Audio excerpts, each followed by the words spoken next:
તો રોજ દુખી થશો. રોજ એટલે પ્રેક્ટિકલી રોજ, હા, એવરી ઇવનિંગ. સાંજે તમને એમ થશે કે આ નથી થતું, આ નથી થતું, એમ નથી થતું. એમાં બે જ વાત, કાલ સવારે પણ હું આની માટે પ્રયત્ન કરીશ અને હું આશાહીન થઈશ નહીં.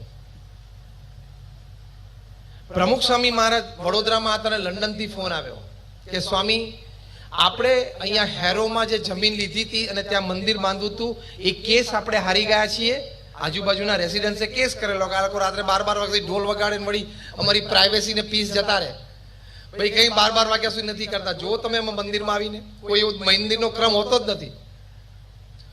તો એવો કેસ કર્યો, સિગ્નેચર કેમ્પેન પણ ચાલે, પણ ચુકાદો એવો આવ્યો કે બીએપીએસ સંસ્થા એ મંદિર નહીં કરી શકે. પ્રમુખ સ્વામી મહારાજના હૃદયનો સંકલ્પ હતો કે લંડનમાં આવું ભવ્ય મંદિર થાય, જેવું અહીંયા સારંગપુરમાં છે એવું ભવ્ય 3 શિખર. પ્રમુખ સ્વામી મહારાજના સમાચાર મળ્યા.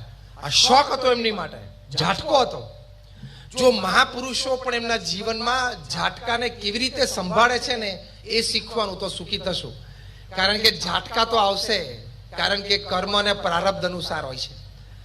અને ભગવાનના ભક્ત છીએ તો ભગવાન સ્વામિનારાયણ વચનામૃતમાં પ્રથમ 61 બળીરાજાના વતનાઓમાં લખો, ભગવાન કસોટી કરવા માટે પણ મૂકે. એ ભગવાનની ઈચ્છાની વાત છે.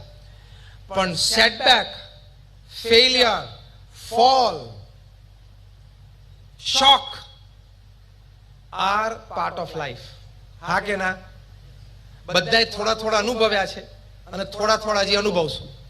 તમે એમ ના કહેતા હું શ્રાપ આપવા આવ્યો છું, પણ આ ક્રમ છે, આ પૃથ્વીનો ક્રમ છે. જેમ દિવસ રાત ચાલે છે એમ સુખ દુઃખ ચાલે છે.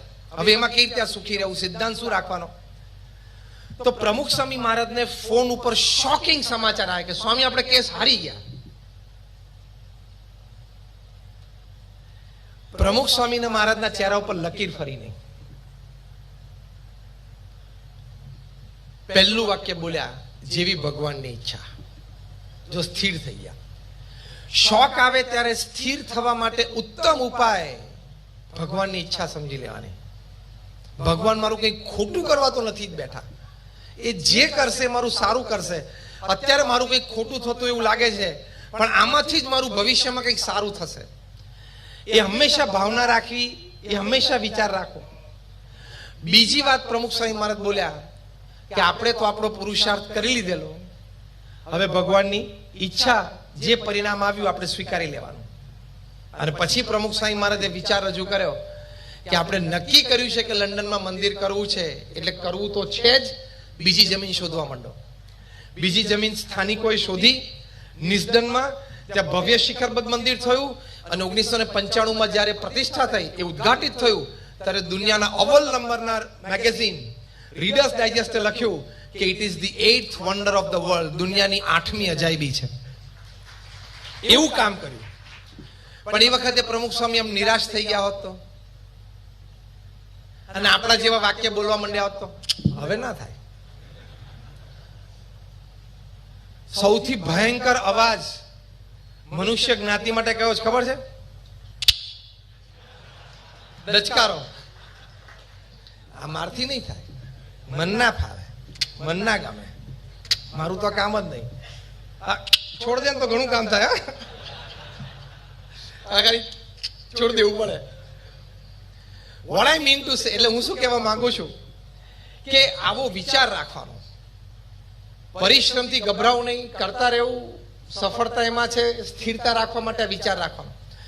મહંત સ્વામી મહારાજ આ સંપ્રદાયના ગુરુ પદે આવ્યા 2016ની સાલમાં. ત્યારે એમની ઉંમર 82 વર્ષની હતી.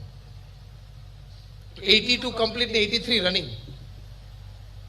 પૃથ્વી ઉપર કોઈ ઘટના એવી નથી, કોઈ ઘટના પૃથ્વી પર એવી નથી કે આટલા મોટા વહીવટ અને વ્યવહારની જવાબદારી કોઈક વ્યક્તિને 82 વર્ષે મળી હોય. Not a single incident. 82 વર્ષની ઉંમરે પોતાના ગુરુની ઈચ્છા સમજીને, પોતાના ગુરુ પ્રમુખ સ્વામી મહારાજનો રાજીપો સમજીને આ જવાબદારી લેવીને, ઇટ ઇટસેલ્ફ પ્રૂવ્સ. બહુ નાની વાત કરું છું, મોટી વાત તો ભગવાનનું સ્વરૂપ છે ને છે જ, પણ આપણે જ્યારે એમના જીવનમાંથી શીખવા બેઠા છીએ, ઇટ ઇટસેલ્ફ પ્રૂવ્સ કે 82 વર્ષે પણ એમને પરિશ્રમ કરવાની તૈયારી છે અને કરે છે. અમદાવાદમાં એક સાયમ સભાના કાર્યક્રમમાં કોઈ બાળ મંડળ કિશોર મંડળનો કાર્યક્રમ હતો. કાર્યક્રમના અંતે રજૂઆત એવી હતી કે કોઈ 2 જણા અક્ષરધામથી 2 મુક્તો આવ્યા છે, બધા ભક્તો સાથે અહીં ભળ્યા, કે વાર્તાલાપ થયો, કંઈક સાંસ્કૃતિક કાર્યક્રમ હતો. અને છેલ્લે બંને જણે મોહન સ્વામી મહારાજે જાહેરમાં પૂછ્યું, આમ 10-15 હજાર હરિભક્તો બેઠા હતા, કે સ્વામી અમે પાછા અક્ષરધામમાં જઈએ છીએ, ત્યાં પ્રમુખ સ્વામી મહારાજ અમને પૂછશે, પ્રમુખ સ્વામી મહારાજ અમને પૂછશે તો પ્રમુખ સ્વામી મહારાજને શું સમાચાર આપીએ? મોહન સ્વામી મહારાજ ખૂબ પૂર્ણ આત્મવિશ્વાસ સાથે બોલ્યા કે પ્રમુખ સ્વામી મહારાજને કહેજો કે એમણે જે જવાબદારી આપી છે ને એ ફરજ અમે નિભાવીએ છીએ. એટ ધ એજ ઓફ 83, આપણે તો 60-65 ના થશું ને, અહીં તો બહુધા સેમી અર્બન કે આવું રૂરલ એરિયા હોય ને ત્યાં તો 50-55 દીકરો પરણે ને એટલે એને સીધો રિટાયર થઈ જાય પોતે. બીજું એક પછી એક જ કામ રહે, બહાર ખાટલો નાખીને બેસવાનું.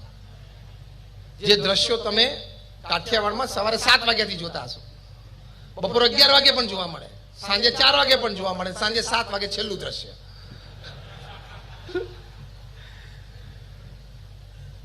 અને આજે આફ્રિકાની ધર્મયાત્રાએ પધાર્યા છે, એમની ઉંમર 87 વર્ષની છે અને 55 દિવસની ધર્મયાત્રાએ પધાર્યા. એમનો દૈનિક ક્રમ તમે જોવો તો 50-60 વર્ષનો વ્યક્તિ શરમાય એવો એમનો દૈનિક ક્રમ છે અને ફૂલ એનર્જીથી કામ કરે છે.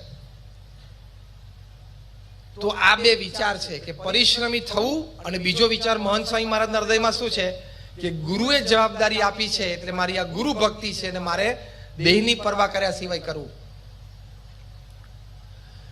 તો આ વિચારથી આપણે કાર્ય પ્રવૃત્તિમાં પણ ખૂબ સ્થિરતા રાખી શકીએ છીએ. અને છેલ્લો વિચાર આ પરિશ્રમ સંબંધી, કે પરિશ્રમ કરતા કરતા મૂંઝવણ આવશે અને આવે એ સારું છે. પરિશ્રમ કરતા કરતા કાયમ સફળતા મળે ને તો કળા ખીલે, પરિશ્રમ કરતા કરતા અસફળતા મળે, નિષ્ફળતા મળે અને મૂંઝવણ થાય, એમાં ગુણો ખીલે. 2 ખીલવા જોઈએ. ખબર પડી હું કયું વાક્ય બોલ્યું કે ફરી વખત રિપીટ કરું? પરિશ્રમ કરતા કરતા સફળતા મળે એટલે કળા ખીલે, અને પરિશ્રમ કરતા કરતા નિષ્ફળતા મળે એમાં ગુણો ખીલે. એટલે કળા અને ગુણ 2 ખીલવા જોઈએ. એ કળા અને ગુણ 2 ખીલે બહુ મોટી વાત છે. તેમાં સુખી થવા માટે એક બહુ જ મોટી વાત છે, એમાં ભગવાનનું અનુસંધાન. તો પછી પરિશ્રમ અને કાર્યમાં સફળતા તો મળે છે, પણ સુખી થવા માટે આ વિચાર બહુ સ્પષ્ટ છે